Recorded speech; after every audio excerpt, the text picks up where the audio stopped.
Formula One fans, a massive scandal has just exploded. Both McLaren cars driven by Norris and Piastri have been disqualified due to excessive plank wear. But what really happened here? Why did both McLarens experience so much porpoising throughout the entire weekend? And most importantly, is there a connection to that illegal device that was banned in Brazil? Get ready, because what's coming is absolutely mind-blowing. Max Verstappen already knew before boarding his plane, before even leaving Las Vegas, that both McLarens would be disqualified because of excessive plank wear. That's right, he knew it was coming.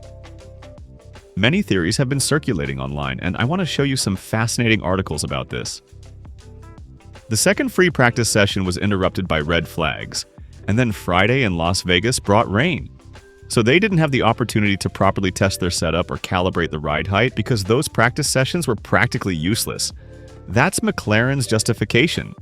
Obviously, this makes no sense because every other driver managed to calibrate their cars correctly for the race.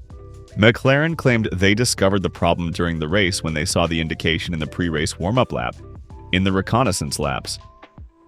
That's when they realized both McLarens had this critical issue. Look at the race pace difference between Lando Norris, Verstappen, and Russell. You can clearly see how Norris's race pace dropped significantly toward the end because they specifically told him to slow down to avoid consuming too much of the plank. In contrast, Russell's race pace remains incredibly consistent throughout. During the race, Norris experienced a sudden drop in his pace, but this wasn't due to tire degradation. It was a drop caused by deliberately slowing down because of the plank issue. His pace fell dramatically because the team instructed him to do whatever he could to avoid making this plank problem worse. There was also some rather unclear communication happening. McLaren told him to catch Verstappen, but then after he passed Russell, they told him to slow down. At one point, they even mentioned slowing down due to a fuel consumption problem, suggesting they might not finish the race. But obviously that wasn't the real issue at all. The real problem was the plank. McLaren didn't handle this situation very well. Norris was fully aware of the plank problem because he could feel the intense porpoising. This is after qualifying, I should mention. They're showing an image of Norris during free practice sessions 1 and 2, where there's massive porpoising. You can clearly see the excessive porpoising. Just look at all those sparks flying from the floor. This is during free practice 2, and you can see Norris has tons of sparks coming from the floor. The floor is constantly hitting the asphalt.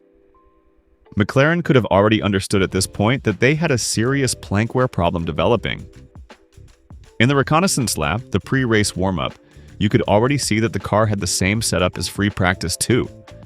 So it had massive porpoising, and Norris complained about this problem.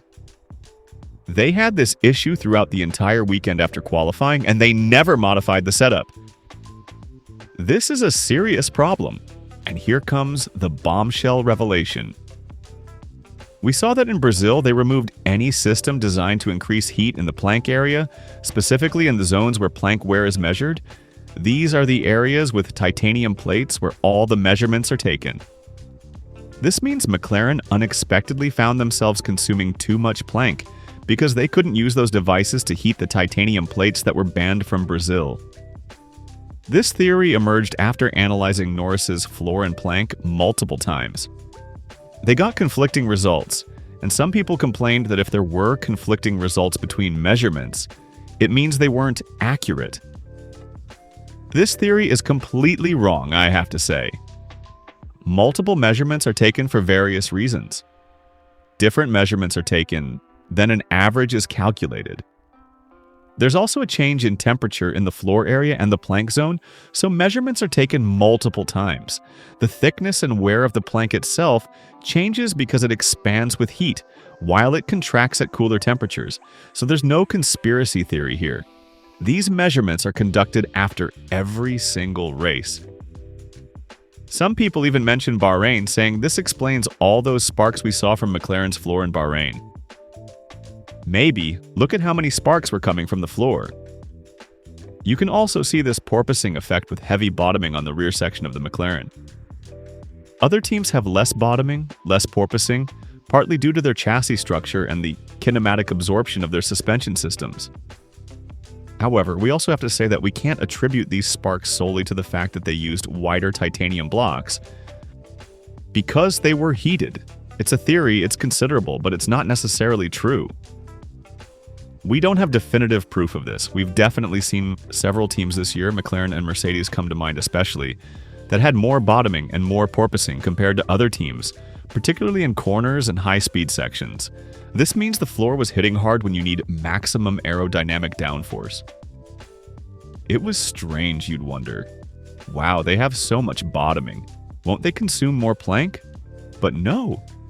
So it's definitely a particular aspect to consider, but again, it could also be a different chassis structure. This is the McLaren scandal. Porpoising that perhaps wasn't so natural, possibly linked to devices that are now banned. A plank that wears excessively precisely when those devices can no longer be used. A coincidence? Maybe, but the facts speak clearly. Disqualification for both McLarens. And Max Verstappen already knew before leaving. This is the scandal of McLaren's illegal porpoising.